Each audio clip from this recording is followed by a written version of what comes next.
Absorbed as के positive की form, जैसे इसका सिंबल होता है वैसे ही के पॉजिटिव की फॉर्म में क्या होगा, ये एब्जॉर्ब होगा। अब तो मेन फंक्शन ये परफॉर्म करते हैं, ठीक है। सबसे पहले जो मेरिस्टेमेटिक टिश्यू होते हैं, ठीक है, बर्ड्स हो गए, लीव्स हो गई, ठीक है, रूट टिप होगा, उनके लिए क्या रिक्वायरमेंट होती है, उनके लिए रिक्वायरमेंट होती है पोटाशियम की, ठीक है। इसके अलावा सबसे इम्पोर्टेंट ये है, ये हेल्प करता है closing and opening of stomata, ठीक है, closing and opening of stomata में हमारे पास जो एसेंशियल एलिमेंट होता है वो होता है हमारे पास पोटाशियम।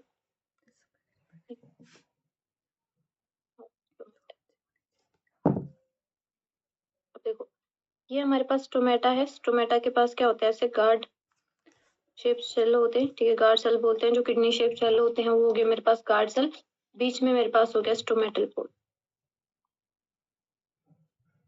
बीच वाला स्टोमेटल पोर, ठीक है, और ये हो गया मेरे पास गार्ड सेल, ठीक है। अब जब गार्ड सेल में पानी भरेगा या गार्ड सेल से पानी निकलेगा तो क्या होगा, जो गार्ड सेल करते हैं वही रेगुलेट, गार्ड सेल रेगुलेट करते हैं closing and opening of stomata, ठीक है। तो गार्ड सेल में जब पानी भर जाता है वो टर्जिड हो जाते हैं, ठीक है, और जब उनमें से पानी निकल जाता है तो फ्लैसिड हो जाते हैं, ठीक है, जो opening and closing of stomata को रेगुलेट करेंगे। अब हमें पता है जो आयंस होते हैं, ions are best friends of water, ठीक है, जो आयंस और वाटर होता है वो एक दूसरे के बेस्ट फ्रेंड्स होते हैं, मतलब जहां जहां आयन जाएगा वहां वहां उसके पीछे पीछे क्या चला जाएगा, वाटर चला जाएगा, ठीक है। तो सेम चीज यहाँ पे होती है, जैसे ही गार्ड सेल में हमारे पास पोटाशियम आयन एंटर करता है तो वैसे ही कौन एंटर करेगा, इसके पीछे पीछे वाटर एंटर कर जाता है, और मेरी जो गार्ड सेल्स होती हैं वो क्या हो जाती हैं, टर्जिड हो जाती हैं, फूल जाती हैं, और टर्जिडिटी की वजह से क्या हो जाएगा, ओपनिंग ऑफ स्टोमेटा हो जाएगा, ठीक है। तो ये करेंगे, स्टोमेटल ओपनिंग को रेगुलेट करेंगे, और वैसे ही जैसे आपके पास क्या होगा, यहाँ से पोटाशियम आयन बाहर को मूव करेगा तो इसके पीछे वाटर मूव कर जाएगा, वाटर मूव करेगा तो सेल कैसी हो जाएगी, जो गार्ड सेल है वो हो जाएगी फ्लैसिड, श्रिंक कर जाएगी, तो फ्लैसिड हो जाएगी तो उस केस में स्टोमेटल पोर क्या कर जाएगा, क्लोज हो जाएगा, तो उसको हम बोल देते हैं क्लोजिंग ऑफ स्टोमेटा, ठीक है। तो बेसिकली जो गार्ड सेल होती हैं वो रेगुलेट करती हैं closing and opening of stomata, और कैसे रेगुलेट करती हैं, बेसिकली उनमें जो मेनली आयन जो परफॉर्म करता है फंक्शन वो होता है हमारे पास पोटाशियम आयन, और जो पोटाशियम आयन है, ठीक है, उसके पीछे पीछे कौन आ जाता है, वाटर आ जाता है, ठीक है। वो आयन वाटर, जो आयन है वो वाटर की रेगुलेशन को कंट्रोल कर रहा है, जिसकी वजह से हमारा क्या हो रहा है, जो स्टोमेटल पोर है वो ओपन या क्लोज हो रहा है, ठीक है। तो इसका मेन फंक्शन क्या रहेगा, opening and closing of stomata, ठीक है। वहीं पे अगर हमसे हार्मोन पूछा जाए, कौन सा hormone closing and opening of stomata में हेल्पफुल होता है, हार्मोन रेगुलेट करता है closing and opening of stomata. देखो रेगुलेशन ऑफ, अगर हार्मोन पूछा जाए तो हमारे पास एब्सिसिक एसिड क्या होता है, closing and opening of stomata को रेगुलेट करता है। वहीं पे आयन पूछा जाए तो कौन सा हो जाएगा, पोटाशियम आयन, और हार्मोन पूछा जाए तो हो जाएगा मेरे पास एब्सिसिक हार्मोन, एब्सिसिक एसिड, मेरे पास प्लांट हार्मोन होता है, दोनों closing and opening of stomata को रेगुलेट करते हैं, ठीक है।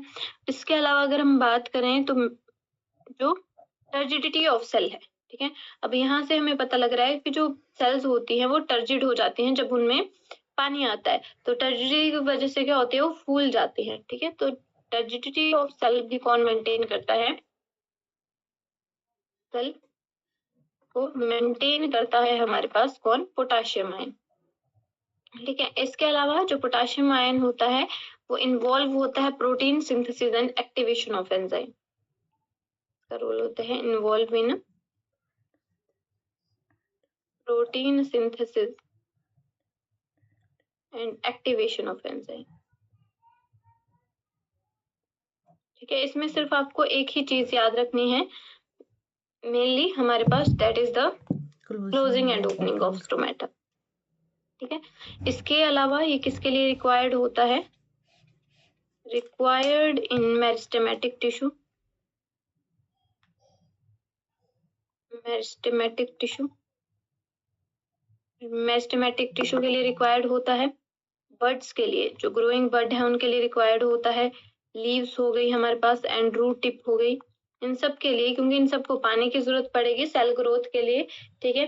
तो क्या होगा, सेल का साइज प्रॉपर मेंटेन करने के लिए सेल को टर्जिडिटी की जरूरत पड़ेगी, तो उसकी वजह से जहां जहां पोटेशियम आयन जाएगा वहां वहां वाटर अपने आप ही एंटर करेगा, तो वाटर एंटर करेगा तो अदर मिनरल्स को भी लेके जाएगा।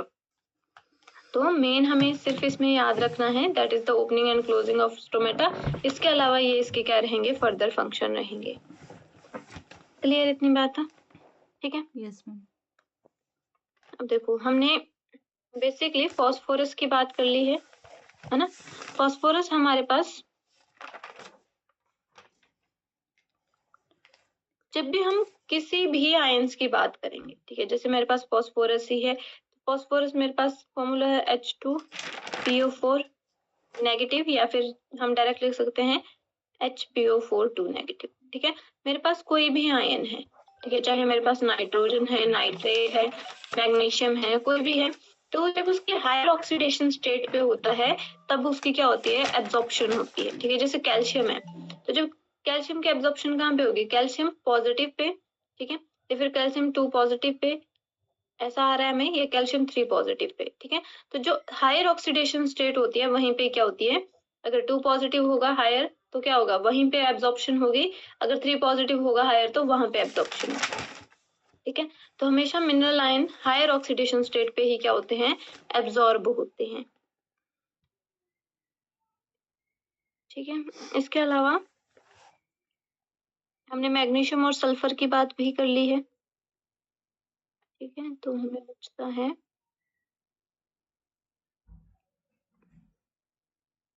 आयरन, आयरन की बात नहीं की है ना, ठीक है, तो आयरन की बात कर लेते हैं यहाँ पे, ठीक है। नेक्स्ट हम बात करते हैं आयरन की।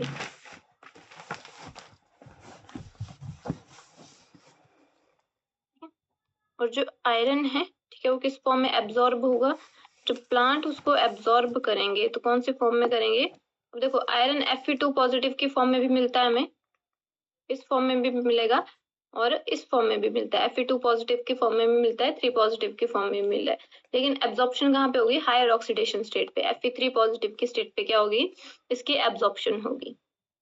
क्लियर है। अब यहाँ पे अगर हम बात करें तो इसके फंक्शंस की बात करते हैं, तो जो आयरन होता है वो किसके लिए रिक्वायर्ड होता है, ठीक है। एक तो जो आयरन होगा वो लार्ज अमाउंट में चाहिए होता है प्लांट को as compare to other micronutrient. अगर मैं अदर माइक्रो न्यूट्रिएंट्स की बात करूं तो आयरन कंपैरेटिवली ज्यादा चाहिए होता है, ठीक है। एक तो क्या है, ये एक्टिवेटर है, ठीक है, एक्टिवेटर ऑफ कैटालेज एंजाइम, ठीक है, जो हमारे पास कैटालेज एंजाइम है, कैटालेज एंजाइम, उसका एक्टिवेटर होता है हमारे पास आयरन, ठीक है। इसके अलावा हमारे पास जो आयरन है वो किसकी फॉर्मेशन में, essential for formation of chlorophyll, ठीक है। क्लोरोफिल की फॉर्मेशन के लिए भी क्या होता है, ये एसेंशियल होता है, ठीक है। उसके अलावा जो हमारे पास आयरन होता है वो किसका पार्ट होता है, component of ferredoxin, component of ferredoxin and cytochrome, ferredoxin and cytochrome, ठीक है। अब देखो फेरिडॉक्सिन और साइटोक्रोम कहाँ पड़े हैं अपने, फोटो सिस्टम है। हाँ, ठीक है। तो वहां पे हमारे पास जो साइटोक्रोम हमने जेड स्कीम इलेक्ट्रॉन ट्रांसपोर्ट जो सिस्टम चलता है वहां पे पढ़ते हैं हम, ठीक है। फेरिडॉक्सिन हम कहाँ पे पढ़ते हैं, फोटो सिस्टम में पढ़ते हैं, ठीक है। या फिर मेरे पास जो आयरन सल्फर डस्टर होता है जिसको हम इलेक्ट्रॉन ट्रांसपोर्ट चेन में पढ़ते हैं, ठीक है। तो किसका कंपोनेंट होता है, कंपोनेंट ऑफ ETS, ठीक है, इलेक्ट्रॉन ट्रांसपोर्ट सिस्टम या इलेक्ट्रॉन ट्रांसपोर्टर चेन भी बोल सकते हैं, तो उसका कंपोनेंट होता है हमारे पास आयरन, ठीक है। तो ये हमारे पास क्या रहेगा, इसके मेनली फंक्शन रहेंगे। वहीं पे नेक्स्ट अगर मैं बात करूं तो नेक्स्ट मेरे पास आ जाएगा मैग्नीज, ठीक है, Mn2 पॉजिटिव की फॉर्म में एब्जॉर्ब होगा, ये हो गया मेरे पास मैग्नीज, ठीक है। अब जो मैग्नीज है वो किस में हेल्प करता है, स्प्लिटिंग ऑफ वाटर में, ठीक है, ये भी आप कई बार पूछा जाता है कि जो स्प्लिटिंग ऑफ वाटर है उसमें कौन से आयंस हेल्प करते हैं, तो एक मैग्नीज और एक क्लोराइड आयन, दो जो आयंस हैं वो स्प्लिटिंग ऑफ वाटर में हेल्प करते हैं, ठीक है।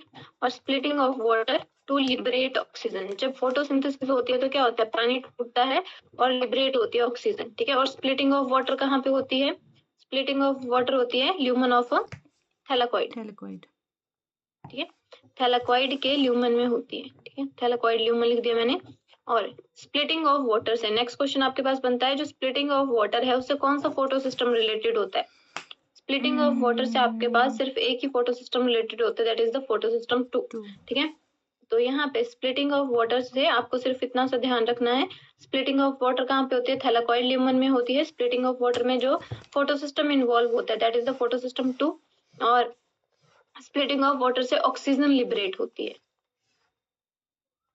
ठीक है।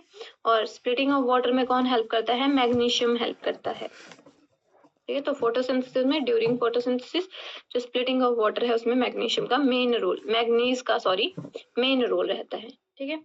उसके बाद हम बात करते हैं जिंक की,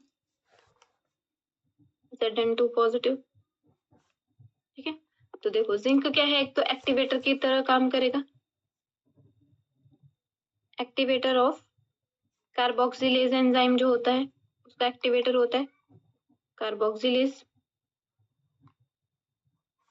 ठीक है। इसके अलावा इसमें जो क्वेश्चन आता है मेन इंपॉर्टेंट, ठीक है, need for plant hormone synthesis, plant hormone synthesis, ठीक है। तो क्वेश्चन ये आता है कि कौन से प्लांट हार्मोन के लिए जिंक चाहिए होता है, ठीक है। तो हमारे पास इसका आंसर आ जाएगा ऑक्सिन, ठीक है। तो ऑक्सिन की फॉर्मेशन में कौन सा आयन चाहिए होता है, जिंक 2 पॉजिटिव चाहिए होता है, ठीक है। तो ये आपको इसमें सिर्फ मेन जो आपको याद रखना है वो ये याद रखना है कि ऑक्सिन की फॉर्मेशन में, ठीक है, प्लांट हार्मोन जो हमारे पास ऑक्सिन है उसमें हमारे पास क्या चाहिए होता है, जिंक रिक्वायर्ड होता है। मेन इसमें दो ही पूछे जाते हैं, एक तो एक्टिवेटर ऑफ कार्बोक्सिलेज है, दूसरा जो ऑक्सिन की फॉर्मेशन में क्या करता है, ये हेल्प करता है, ठीक है। उसके अलावा अगर हम बात करते हैं कॉपर की, ठीक है, तो कॉपर हमारे पास 2 पॉजिटिव, ठीक है। अब जो कॉपर है वो बेसिकली क्या होगा, किसमें इन्वॉल्व होता है, involve in redox reaction, redox reaction में इन्वॉल्व होता है। उसके अलावा ये किसमें इन्वॉल्व होता है, involve in ETS, electron transport system में हमारे पास क्या होता है, जो electron transport system inner mitochondrial membrane में चलता है, आईएमएम मतलब इनर माइटोकॉन्ड्रियल मेम्ब्रेन, वहां पे हमारे पास कौन इन्वॉल्व होता है, कॉपर इन्वॉल्व होता है,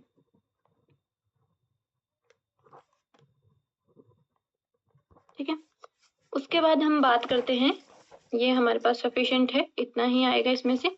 नेक्स्ट हम बात करते हैं, नेक्स्ट कंपोनेंट आ जाता है हमारे पास बोरोन, ठीक है। अब बोरोन से जो क्वेश्चन बनते हैं, बोरोन है वो बोरेट आयन की फॉर्म में एब्जॉर्ब कैसे होता है, ठीक है। तो ये एब्जॉर्ब होता है किसके फॉर्म में, बोरेट आयन की फॉर्म में, बोरेट आयन की फॉर्म में एब्जॉर्ब होगा। बोरेट आयन या तो BO3 नेगेटिव की फॉर्म में, BO3 नेगेटिव के फॉर्म में एब्जॉर्ब होगा, या फिर B4O3 नेगेटिव के फॉर्म में एब्जॉर्ब होगा, ठीक है। तो हमेशा किसके, बोरेट आयन की फॉर्म में क्या होती है, इसकी एब्जॉर्प्शन होती है। अब इसके जो हमारे पास यूज हैं वो इम्पोर्टेंट है। फर्स्ट ये किसमें हेल्प करता है, एक तो हमारे पास जो बोरोन है वो पोलन ट्यूब जर्मिनेशन, ठीक है। हम क्या पढ़ते हैं कि जो स्टिग्मा है, ठीक है, स्टिग्मा के ऊपर क्या होता है, पोलन ग्रेन आता है, और जो पोलन ग्रेन है वो वेजिटेटिव सेल से क्या बनाता है, पोलन ट्यूब बनाता है, ठीक है। तो इस बोर फॉर्मेशन में, ठीक है, पोलन ट्यूब की फॉर्मेशन में हमारे पास कौन हेल्प करता है, बोरोन। तो बोर से याद रखते हो, बोर मतलब छेद डालना, ठीक है, होल करना कहीं पे, ठीक है। तो सिंपल सा है आपके पास, तो इन पोलन जर्मिनेशन, ठीक है, पोलन ट्यूब फॉर्मेशन या pollen germination, pollen tube germination में हमारे पास कौन सा आयन चाहिए होता है, तब हमें चाहिए होता है बोरोन आयन, ठीक है। उसके बाद सेकंड अगर हम बात करें तो सेकंड क्या हो जाएगा मेरे पास, इन कार्बोहाइड्रेट ट्रांसलोकेशन, ये भी इम्पोर्टेंट है, जो कार्बोहाइड्रेट को ट्रांसलोकेट करता है, ठीक है, कार्बोहाइड्रेट ट्रांसलोकेशन में भी हमें कौन चाहिए होता है, तब भी हमारे पास बोरोन रोल प्ले करता है। और थर्ड मेरे पास जो इम्पोर्टेंट है वो है required for uptake and utilisation of calcium, ठीक है। तो uptake and utilisation of calcium किसकी हेल्प से, कौन से हेल्प की आने से होती है, तो वो होती है बोरोन की, ठीक है। Required for uptake and utilisation of calcium है, ठीक है। तो बेसिकली जो आप अपटेक करते हैं, ठीक है, हमारे प्लांट्स जो अपटेक करते हैं कैल्शियम को, वो किसकी हेल्प से होता है, बोरोन की हेल्प से। तो इसमें 3 फंक्शन है और तीनों ही फंक्शन इंपॉर्टेंट है, ठीक है। आपने ये क्वेश्चन देखा होगा पोलन ट्यूब वाला, ठीक है, पोलन ट्यूब जर्मिनेशन में कौन सा आयन हेल्प करता है, तो हमारे पास बोरोन करता है। कार्बोहाइड्रेट ट्रांसलोकेशन में भी हमारे पास बोरोन हेल्प करता है, और जो अपटेक है, required to uptake and utilisation of calcium, उसमें भी मेनली हमारे पास कौन हेल्प करता है, बोरोन आपके पास हेल्प करता है, ठीक है। उसके बाद मैं बात करती हूँ मोलिब्डेनम की। तो नेक्स्ट मेरे पास क्या जाएगा, मोलिब्डेनम।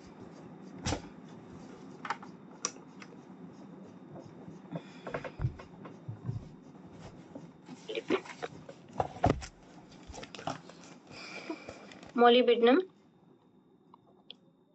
आपके पास MoO2 पॉजिटिव की फॉर्म में क्या होता है, एब्जॉर्ब होता है, ठीक है।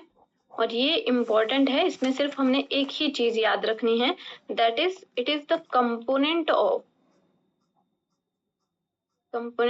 नाइट्रोजिनेज एंड नाइट्रेट रिडक्टेज, ठीक है। तो जो हमारे पास नाइट्रोजिनेज एंजाइम होता है और जो नाइट्रेट रिडक्टेज एंजाइम होता है, ठीक है, उनका कंपोनेंट कौन होता है, उनका कंपोनेंट होता है हमारे पास मोलिब्डेनम।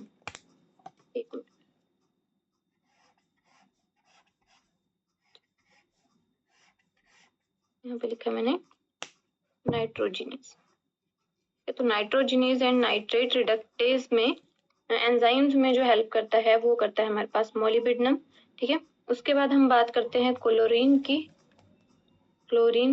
तो क्लोरीन Cl नेगेटिव की फॉर्म में, ठीक है। और ये हमारे पास क्लोरीन हमारे पास जो हेल्प करती है वो करती है स्प्लिटिंग ऑफ वाटर में,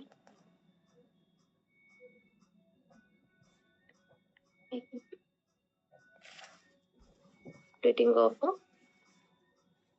वाटर में हेल्प करती है, ठीक है। और दूसरा ये एनायनिक बैलेंस, ठीक है, anion and cation balance, osmotic balance बनाने में हेल्प करती है, ठीक है। तो ऑस्मोटिक बैलेंस किसकी वजह से बनता है, क्लोरीन की वजह से बनता है, ठीक है। और तो ये हमारे पास क्या हो जाएंगे, मेन मिनरल न्यूट्रिएंट हो जाए, क्लियर है। सिर्फ आपको यही याद करने हैं, इनमें कुछ ज्यादा नहीं करना है, ठीक है। देखो पोटेशियम में आपको एक चीज पता होनी चाहिए, closing and opening of stomata, turgidity of cell, ठीक है, तो ये आपके पास हो जाएगा। उसके अलावा आयरन में हमें ये पता होना चाहिए कि बेसिकली कैटालेज जो एंजाइम होता है उसका एक्टिवेटर होता है, ठीक है। उसके अलावा जो आयरन होता है वो फेरिडॉक्सिन और ETS जो हमने साइकिल पढ़ा है उनमें इन्वॉल्व होता है, ठीक है, और फॉर्मेशन ऑफ क्लोरोफिल में हेल्प करता है। मैग्नीज जो होता है वो क्या करता है, स्प्लिटिंग ऑफ वाटर में हेल्प करता है। जिंक हमारे पास किसका एक्टिवेटर होता है, कार्बोक्सिलेज का एक्टिवेटर होता है, और ऑक्सिन हार्मोन सिंथेसिस में हेल्प करता है। कॉपर, अगर मैं कॉपर की बात करूं तो ये किसमें हेल्प करता है, रिडॉक्स रिएक्शंस में, और इन्वॉल्व होता है इलेक्ट्रॉन ट्रांसपोर्ट सिस्टम में। और बोरोन में आपको ये याद रखना है कि जो बोरोन है वो पॉलन जर्मिनेशन में हेल्प करता है, कार्बोहाइड्रेट ट्रांसलोकेशन में, और अपटेक ऑफ कैल्शियम में हेल्प करता है, ठीक है। तो ये इनके क्या रहेंगे, फंक्शंस रहेंगे। क्लियर इतनी बात? Yes ma'am. ठीक है। अब अगर मैं बात करूं यहाँ पे तो हमारे पास आ जाता है क्रिटिकल कंसंट्रेशन टर्म, ठीक है। अब देखो हमने क्या बोला, नेक्स्ट में बात करूं एक टर्म की, that is the critical concentration,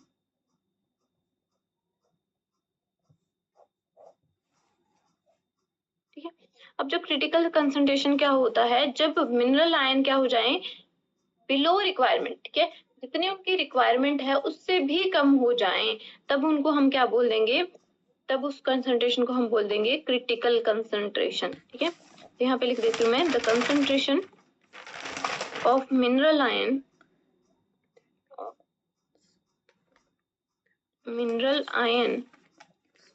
below which deficiency symptoms will appear। ठीक है, ऐसी कंसंट्रेशन जो नॉर्मल से कम हो और जिसकी वजह से क्या हो, डेफिशिएंसी सिम्टम अपीयर हो जाएं, उस कंसंट्रेशन को हम बोल देते हैं क्रिटिकल कंसंट्रेशन। ठीक है, अब यहाँ पे हम डेफिशिएंसी सिम्टम्स की बात करें तो जो कल हम बात कर रहे थे, ठीक है, डेफिशिएंसी सिम्टम। ठीक है, अब आपको जो चीजें याद रखनी है डेफिशिएंसी सिम्टम्स में, फर्स्ट है हमारे पास क्लोरोसिस। क्लोरोसिस किसकी वजह से होता है, ये हमें याद रखना है। नाइट्रोजन क्लोरोसिस क्या होता है, जब हमारे पास जो लीफ है वो येलो होने लग जाती है। ठीक है, कल भी बताया मैंने, येलोइंग ऑफ लीफ होने लग जाए। ठीक है, ये किसकी वजह से होगा, जब मेरे पास जो क्लोरोफिल पिगमेंट है वो कम हो जाएगा। ठीक है, तो क्लोरोसिस जनरली किसकी वजह से होती है, डेफिशिएंसी ऑफ क्लोरोफिल की वजह से। ठीक है, तो जब क्या हो जाएगी, डेफिशिएंसी ऑफ क्लोरोफिल हो जाएगी। अगर क्लोरोफिल नहीं रहेगी, क्लोरोफिल की वजह से ग्रीन कलर आ रहा था, क्लोरोफिल नहीं रहेगी तो अदर पिगमेंट्स अपना कलर शो करने लग जाएंगे, तो हमारे पास येलो कलर दिखाई देगा। ठीक है, तो डेफिशिएंसी ऑफ क्लोरोफिल से हमारे पास क्या हो जाती है, क्लोरोसिस हो जाती है। ठीक है, अब इसको आपने याद रखना है कि जो क्लोरोसिस होती है वो कौन कौन से मिनरल से होती है। ठीक है, तो देखो ये हमारे पास, इसको याद रखने की ट्रिक बताती हूँ मैं आपको। ठीक है, ट्रिक है मोंक, मांगे, फिर से मंजन। ठीक है, फिर से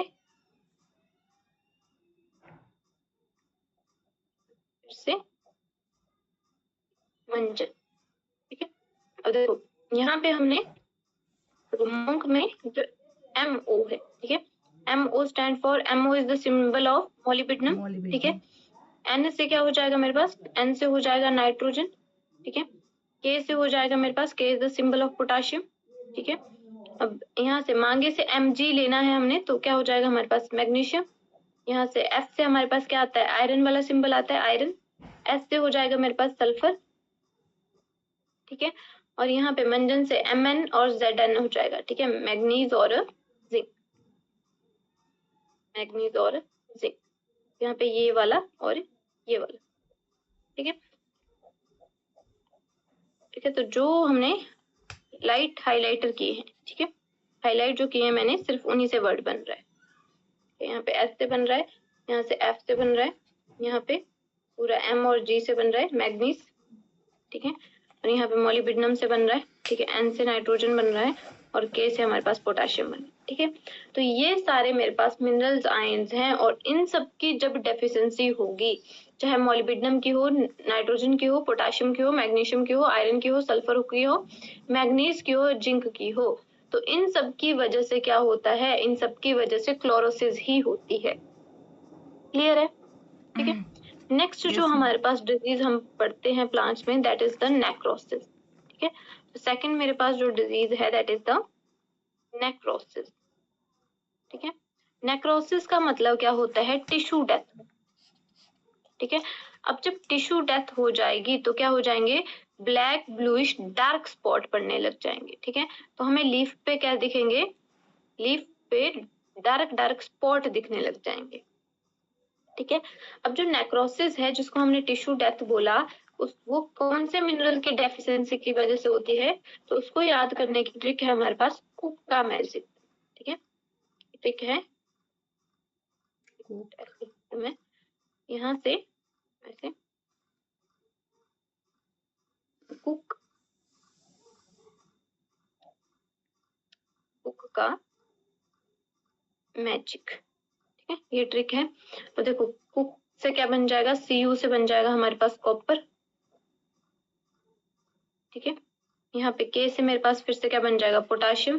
Ca से Ca is the symbol of calcium. ठीक है, और मैजिक से हम फिर से M और G लेंगे तो क्या हो जाएगा, मैग्नीशियम। ठीक है। तो यहाँ पे कॉपर, ठीक है, यहाँ से Cu से कॉपर, K से क्या हो जाएगा पोटाशियम, Ca से कैल्शियम और Mg से हो जाएगा हमारे पास मैग्नीशियम। ठीक है, तो कॉपर, पोटाशियम, कैल्शियम और मैग्नीशियम, इन सब की वजह से क्या होता है आपके पास नेक्रोसिस काउज करते हैं, ये सारे टिश्यू डेथ काउज करते हैं।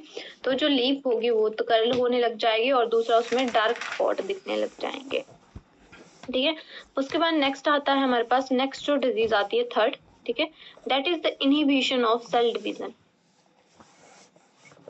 ठीक है, ऐसे कौन से मिनरल न्यूट्रिएंट्स हैं जिनकी वजह से इनहिबिशन ऑफ सेल डिवीजन हो जाए। ठीक है, मतलब ऐसे मिनरल न्यूट्रिएंट अगर वो प्रेजेंट नहीं होंगे तो मेरी सेल डिवाइडर नहीं कर पाएगी, वो सेल डिवीजन को रोक देंगे। ठीक है, तो यहाँ पे हमने याद रखना है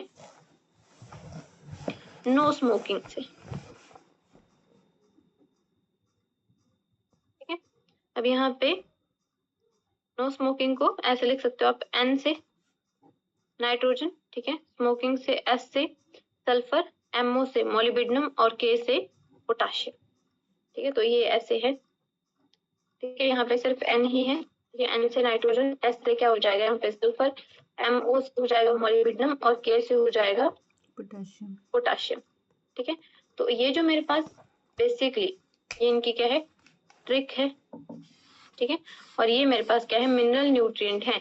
अगर इन मिनरल न्यूट्रिएंट्स की डेफिशिएंसी हो जाती है तो उस केस में क्या होता है, उस केस में जो सेल है वो डिवाइड नहीं कर पाती है, सेल का डिवीजन इनहिबिट हो जाता है, स्टॉप हो जाता है। ठीक है, उसके बाद लास्ट में हम जो डिजीज पढ़ रहे हैं fourth, that is the delay in flowering.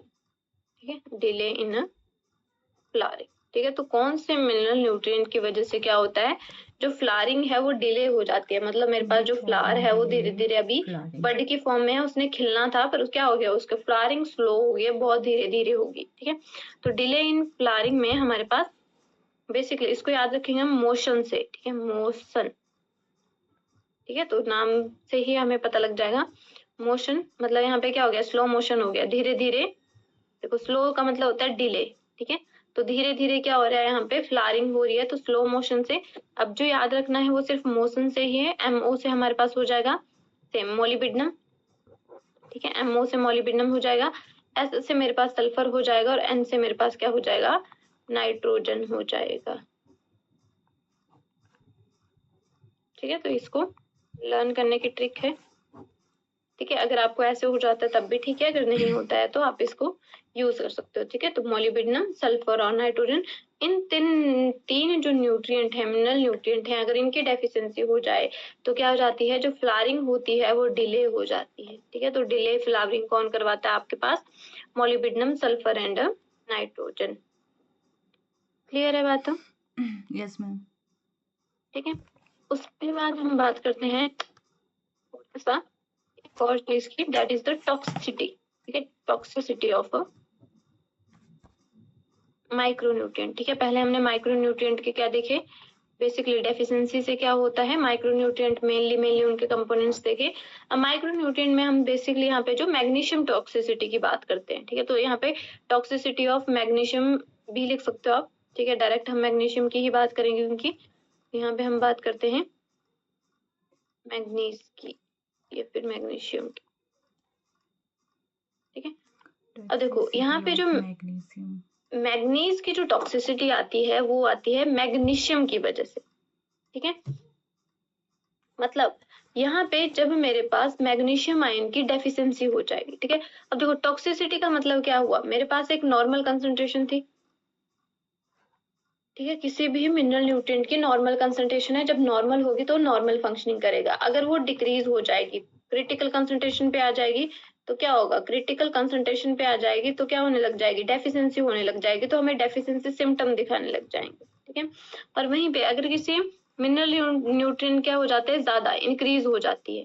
ठीक है, कंसंट्रेशन इंक्रीज हो जाती है तो क्या होने लग जाएगी, उस चीज की टॉक्सिसिटी होने लग जाएगी। ठीक है, उसको हम बोलते हैं मिनरल टॉक्सिसिटी।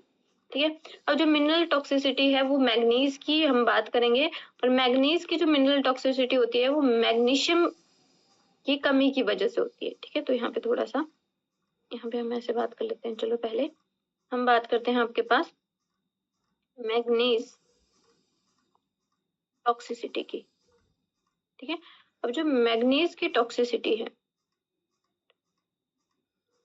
टॉक्सिसिटी, ठीक है, तो इसकी वजह से क्या होता है, ब्राउन स्पॉट पड़ने लग जाते हैं, ठीक है। तो यहाँ पे क्या होगा, brown spot, appearance of brown spot surrounded by chloractic vein, ठीक है। जो वेन्स होंगी उनमें क्या हो जाएगी, बेसिकली येलोइंग वेन हो जाएंगे, क्लोरोसिस होने लग जाएगी, ठीक है, क्लोरेटिक वेन हो जाएंगी। मान लो ये मेरे पास लीफ है, ठीक है, ये मेरे पास लीफ है, तो एक तो लीफ में क्या होगा, ब्राउन ब्राउन स्पॉट पड़ने लग जाएंगे, ठीक है, लीफ में ब्राउन स्पॉटिंग शुरू हो जाएगी, ठीक है, brown brown dark brown spot पड़ने लग जाएंगे। दूसरा, यहाँ पे जो वेन्स हैं उनमें येलोइंग क्लोरोसिस होने लग जाएगी, मतलब उनका जो कलर है वो लाइट येलो होने लग जाएगा, ठीक है। अब देखो ये हमारे पास जो रियलिटी बता रही है, अब क्या बोल रहे हैं हम, जो मैग्नीज है वो क्या करता है, टॉक्सिसिटी का मतलब क्या है, जब मैग्नीज की कंसंट्रेशन बढ़ जाएगी, ठीक है, तो वो क्या कर देगा, due to the increased concentration of manganese interfere with absorption of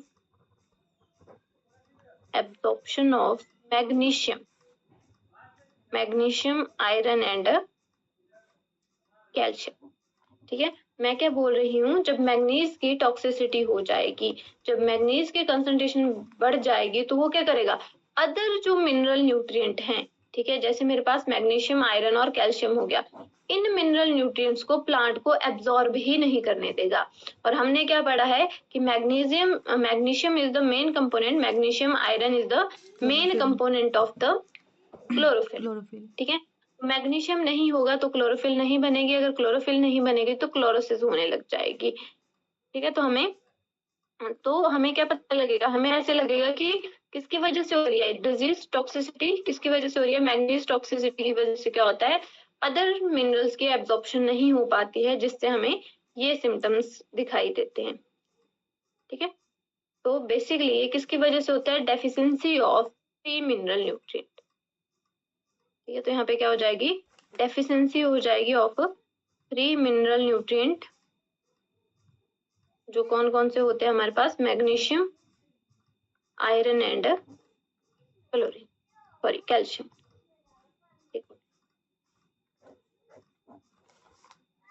calcium nutrient, ठीक है। तो उनकी डेफिशिएंसी से हो जाएगी। तो इसको आप कैसे याद रख सकते हैं, इसको हम याद रख सकते हैं, मैग्नीज ने मैग्नीशियम को फीका कर दिया, ठीक है। ये याद करने की ट्रिक है, ऐसे अगर आपको याद हो जाता है तब भी अच्छी बात है, ठीक है, जरूरी नहीं है आपने इसी ट्रिक को फॉलो करना है, अगर आपको कोई और मिलती है तब भी। और देखो यहाँ पे मैग्नीज क्या करेगा, जो मैग्नीशियम है, ठीक है, उसकी डेफिशिएंसी उसको एब्जॉर्ब नहीं करवाने देगा, तो एम से क्या हो जाएगा, मैग्नीज, ठीक है, यहाँ पे को से कुछ नहीं बन रहा है, उसके बाद आयरन, एफ से फीका, सी से कैल्शियम, ठीक है। तो ये क्या करवाता है, मैग्नीज की टॉक्सिसिटी की वजह से 3 जो मिनरल न्यूट्रिएंट हैं इनकी क्या हो जाएगी, डेफिशिएंसी हो जाएगी। क्लियर है इतनी बात? Yes ma'am. ठीक है, तो ये हमारे पास कुछ मिनरल न्यूट्रिएंट्स हैं, ठीक है, जो आपको माइक्रो न्यूट्रिएंट्स का बेल में ये पूछा जाता है, इनका हमें थोड़ा थोड़ा फंक्शन पता होना चाहिए, और साथ में हम क्या कर सकते हैं, ये जो आपके पास पूछा जाता है, तो मेनली यहाँ से जो क्वेश्चन पूछा जाता है वो आपके पास पूछा जाता है एक तो नेक्रोसिस वगैरह से, ठीक है, क्लोरोसिस क्या होता है, नेक्रोसिस कौन से मिनरल्स की वजह से होती है, इनहिबिशन ऑफ सेल डिवीजन कौन से मिनरल की वजह से होता है, और डिले इन फ्लावरिंग किस मिनरल की वजह से होती है, ठीक है। और एक ये क्वेश्चन आपके पास पूछा जाता है, ठीक है, जो मैग्नीज की टॉक्सिसिटी है उसकी वजह से क्या होती है, तो 3 आयन जो मिनरल आयन है उनकी डेफिशिएंसी हो जाती है, that is the magnesium, iron and calcium. इतनी बात क्लियर है? Yes ma'am. ठीक है, नेक्स्ट हम बात करते हैं आपके पास, देखो नेक्स्ट हमने बेसिकली मैंने आपको फ्लो चार्ट बनवाया था, तो सबसे पहले हमने इसमें क्या पढ़ा था, हाइड्रोपोनिक्स, ठीक है।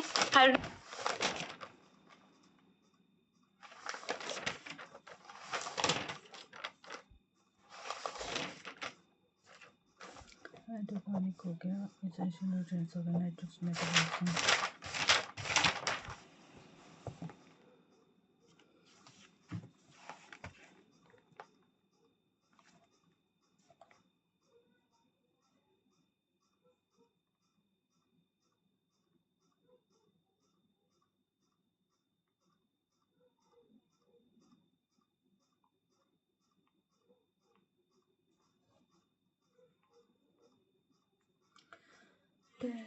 एक सजाने को दिल भेज दो, परीक्षा प्रीति।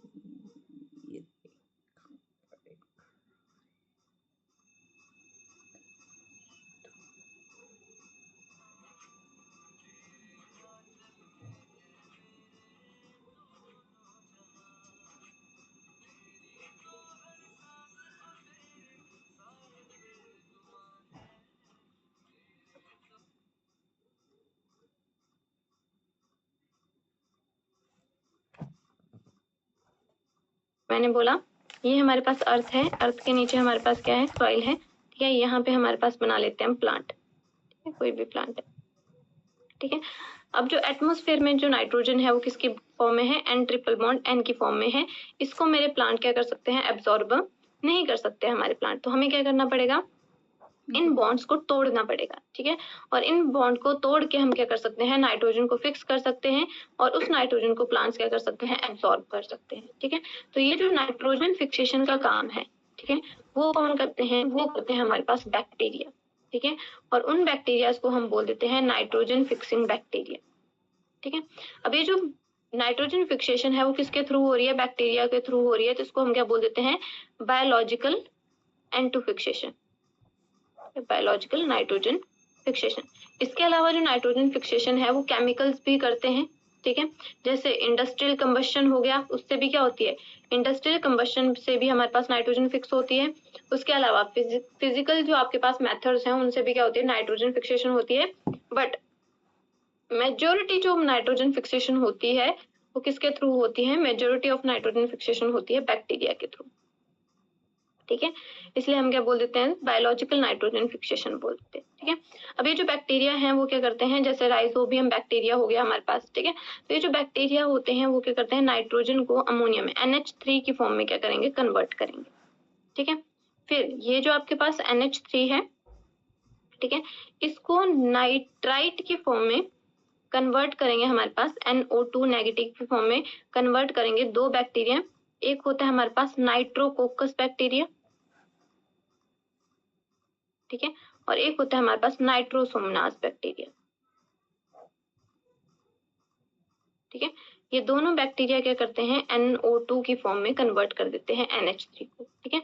अब जो NO2 है उसको NO3 की फॉर्म में कौन कन्वर्ट करता है, देखो मैंने आपको बताया था कि जो हमेशा जो प्लांट्स होते हैं वो हायर ऑक्सीडेशन स्टेट वाली को ही क्या करेंगे, एब्जॉर्प्शन होगी, ठीक है। तो यहाँ पे जो नाइट्रोजन होगा वो NO2 नेगेटिव की फॉर्म में एब्जॉर्ब तो होता है, ठीक है, ऐसा नहीं कि एब्जॉर्ब नहीं होगा, वो NH3 की फॉर्म में भी एब्जॉर्प्शन होगी उसकी, NO2 की फॉर्म में भी होगी, बट वो माइनॉरिटी में होगी। मेजॉरिटी ऑफ एब्जॉर्प्शन किसकी फॉर्म में होगी, नाइट्रेट की फॉर्म में होगी, NO3 नेगेटिव की फॉर्म में होगी। हायर ऑक्सीडेशन स्टेट में क्या होगी उसकी, बेसिकली एब्जॉर्प्शन होगी। अब यहाँ पे जो NO2 नेगेटिव को NO3 में कन्वर्ट करता है, यहाँ पे जो हमारे पास बैक्टीरिया होता है उस बैक्टीरिया को हम बोलते हैं नाइट्रोबैक्टर, ठीक है। तो नाइट्रोबैक्टर जो बैक्टीरिया है वो NO2 नेगेटिव को NO3 नेगेटिव में कन्वर्ट करता है। अब ये जो NO3 नेगेटिव है, ठीक है, इसको प्लांट्स क्या कर लेंगे, इसको प्लांट्स एब्जॉर्ब कर लेंगे, तो यहाँ पे बना दिया मैंने, इसको प्लांट्स क्या कर लेंगे, बेसिकली एब्जॉर्ब कर लेंगे, ठीक है। अब ये जो प्लांट्स हैं इन्होंने क्या कर लिया, इसको एब्जॉर्ब कर लिया, ठीक है। अब जब इन्होंने एब्जॉर्ब कर लिया तो इसका यूज कहाँ पे करेंगे, प्लांट्स इसका यूज करेंगे स्ट्रक्चरल कंपोनेंट बनाने में, जैसे उन्होंने अपना DNA बनाना है, ठीक है, उन्होंने अपना RNA बनाना है, उन्होंने अपनी प्रोटीन्स बनानी है, ठीक है, जो हमने रोल्स पढ़े हैं, ठीक है। तो वैसे आपके पास जो प्लांट्स होंगे वो इन सभी प्रोसेसेस में क्या करेंगे, अपनी नाइट्रोजन को यूज करेंगे। ठीक है, जो NO3 नाइट्रेट की फॉर्म में हमें नाइट्रोजन मिल रही है उनको प्लांट्स यूज करेंगे। उसके अलावा प्लांट्स को कौन खाएगा, कोई भी हर्बीवोर्स खाएगा। ठीक है, तो हर्बीवोर्स के पास क्या आ जाएगी, नाइट्रोजन आ जाएगी। ठीक है, अब जो नाइट्रोजन है वो हर्बीवोर्स से अब उनको एब्जॉर्ब कर लेंगे। आपके पास फूड चेन में क्या होती है जाएगी, नाइट्रोजन शिफ्ट हो जाती है। ठीक है, अब जैसे इनका डिकम्पोजिशन मतलब क्या हो गया, प्लांट डेड हो गया या हमारे पास कोई हर्बीवोर या animal carnivores, top carnivores dead हो गए, तो फिर से क्या होगा, जो नाइट्रोजन होगी डिकम्पोजिशन के बाद मतलब उसको बैक्टीरिया क्या करेंगे, डिकम्पोज करेंगे।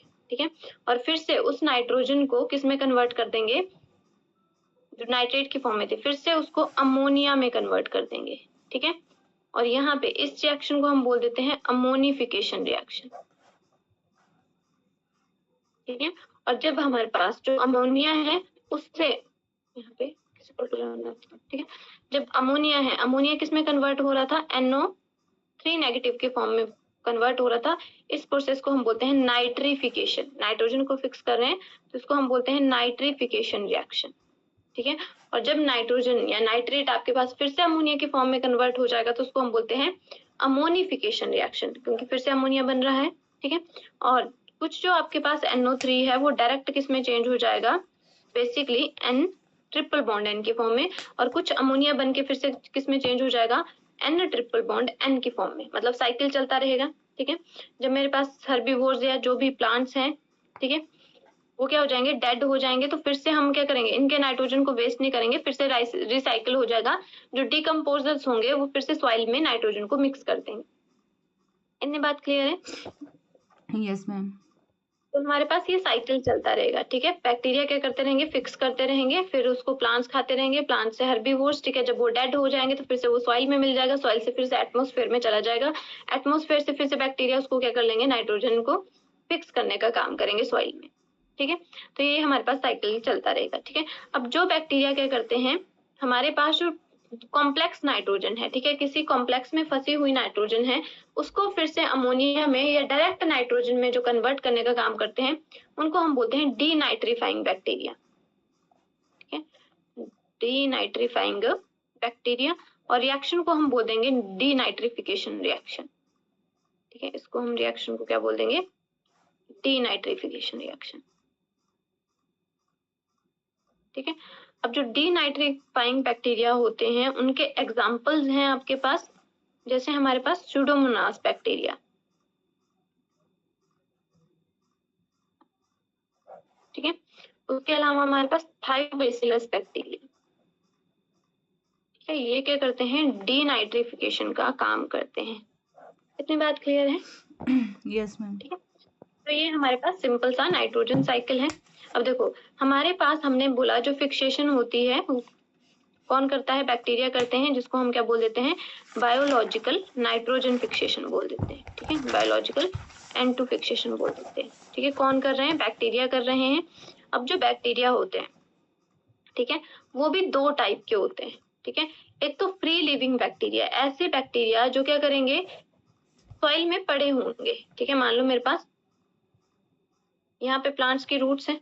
ठीक है, ये मेरे पास प्लांट, कोई भी प्लांट है XYZ, ठीक है, जिसको नाइट्रोजन चाहिए। ठीक है, पर यहाँ पे बैक्टीरिया फ्री पड़े हैं, इसका इसके साथ कोई लेना देना नहीं है, डायरेक्ट कोई कनेक्शन नहीं है, तो वो बैक्टीरिया हो जाएंगे फ्री बैक्टीरिया। और दूसरे मेरे पास होंगे सिम्बायोटिक बैक्टीरिया, जो क्या करेंगे, बेसिकली सिम्बायोटिक बैक्टीरिया क्या करेंगे, एसोसिएशन बना के रखेंगे। ठीक है, ये मेरे पास कोई भी प्लांट है, ये इसकी रूट्स हैं। ठीक है, ये मेरे पास हो गया प्लांट। ठीक है, तो इसके रूट से क्या करेंगे, वो ये जो बैक्टीरिया है वो एसोसिएशन बना के रखेंगे। ठीक है, कनेक्शन बना के रखेंगे, तो ये हो जाते हैं मेरे पास सिम्बायोटिक बैक्टीरिया। और फ्री लिविंग कैसे होते हैं, जो सॉइल में प्रेजेंट हैं बट उनका डायरेक्ट प्लांट के रूट्स के साथ कोई भी कनेक्शन नहीं है प्लांट के साथ, वो हो जाएंगे मेरे पास फ्री बैक्टीरिया। ठीक है, अब जो फ्री नाइट्रोजन फिक्सिंग बैक्टीरिया होते हैं वो भी मेरे पास क्या होते हैं, टू टाइप के होते हैं। एक होते हैं मेरे पास एरोबिक बैक्टीरिया और एक होते हैं एनारोबिक बैक्टीरिया। ठीक है, एरोबिक बैक्टीरिया जो आपके पास ऑक्सीजन की प्रेजेंस में काम करते हैं, एनारोबिक जो एब्सेंस में काम करते हैं। ठीक है, अब यहाँ पे हमें याद रखना है एग्जाम्पल। ठीक है, तो एरोबिक नाइट्रोजन फिक्सिंग बैक्टीरिया में हमारे पास एग्जाम्पल है एजोटोबैक्टर, ठीक है। और दूसरा एग्जाम्पल है मेरे पास पिजन।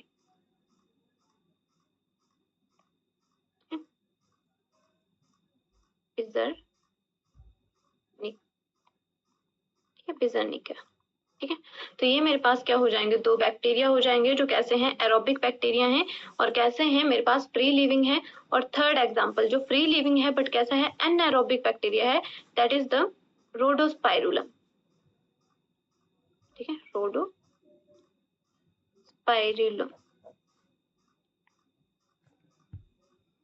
ठीक है, तो ये मेरे पास ये भी बैक्टीरिया है पर कैसा है, ये एनारोबिक है। वहीं पे अगर मैं सिम्बायोटिक बैक्टीरिया की बात करती हूँ तो जो सिम्बायोटिक बैक्टीरिया है, ठीक है,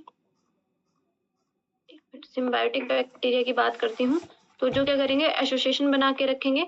तो यहाँ पे एक तो क्या होंगे, symbiotic bacteria, symbiotic with leguminous plant. ये तो बहुत बार आता है, नॉर्मल सा क्वेश्चन है आपके पास। लेगुमिनस प्लांट हमने बहुत बार पढ़ा है कि जो लेगुमिनस प्लांट हैं उनके साथ हमारे पास जो राइजोबियम बैक्टीरिया है वो एसोसिएशन के साथ रहता है। एग्जाम्पल के लिए मेरे पास क्या हो जाएगा, राइजोबियम। ठीक है, तो राइजोबियम क्या करता है, लेगुमिनस, सिम्बायोटिक एसोसिएशन करता है किसके साथ, लेगुमिनस प्लांट्स के साथ। ठीक है, फलीदार पौधों के साथ। वहीं पे अगर मैं किसकी बात करती हूँ, symbiotic with the non leguminous. ठीक है, सिम्बायोटिक एसोसिएशन है किसकी, बैक्टीरिया की, किसके साथ, with non leguminous, non leguminous plant के साथ। ठीक है, तो नॉन लेगुमिनस प्लांट के साथ जो सिम्बायोटिक बैक्टीरिया की एसोसिएशन है, इसमें हमने एग्जाम्पल याद रखना है। ठीक है, तो इसका एग्जाम्पल है फ्रैंकिया एंड अल्ना का। अल्नस। ठीक है, तो हमारे पास जो फ्रैंकिया बैक्टीरिया है वो क्या करता है, जो एनलस प्लांट है, जो नॉन लेगुमिनस प्लांट है, उसके साथ क्या करता है, सिम्बायोटिक एसोसिएशन के साथ रहता है। ठीक है, तो हमें ये एग्जांपल याद होने चाहिए कि किस किस के एग्जांपल हैं। ठीक है, तो फ्रैंकिया और अल्नस हमारे पास नॉन सिम्बायोटिक, सॉरी, सिम्बायोटिक में नॉन लेगुमिनस प्लांट का है, वहीं पे राइजोबियम हमारे पास लेगुमिनस प्लांट का है, पर कैसी एसोसिएशन है, सिम्बायोटिक है। अगर मैं फ्री लिविंग की बात करूं तो एरोबिक में हमारे पास एग्जांपल आ जाएगा एजोटोबैक्टर और बिजर्निकिया। और वहीं पे अगर मैं एनारोबिक की बात करूं तो हमारे पास एग्जांपल आ जाता है रोडोस्पाइरुलम। ठीक है, तो ये मेरे पास कैसे बैक्टीरिया हैं, नाइट्रोजन फिक्सिंग बैक्टीरिया हैं। तो nitrogen fixing bacteria free living भी हो सकते हैं और सिम्बायोटिक भी हो सकते हैं। फ्री लिविंग में एरोबिक भी हो सकते हैं और एनारोबिक भी हो सकते हैं। क्लियर है इतनी सी बात? Yes ma'am. ठीक है, उसके बाद ठीक है, थोड़ा सा पढ़ लें या फिर कल करें? कल करते हैं मैम। ठीक है, ओके, इतना क्लियर है आपको? यस देखो मैं सिर्फ वही चीजें बता रही हूँ, मुझे लगता है जो क्वेश्चन में पूछी जाएंगी। यस मैम, यही करनी है अभी तो। हाँ जी, यही करनी है मैम, बहुत ज़्यादा डिटेल में नहीं जाना है। ना, तो बहुत ज्यादा डिटेल में क्योंकि फिर हमें रिवाइज भी तो करनी है चीजें।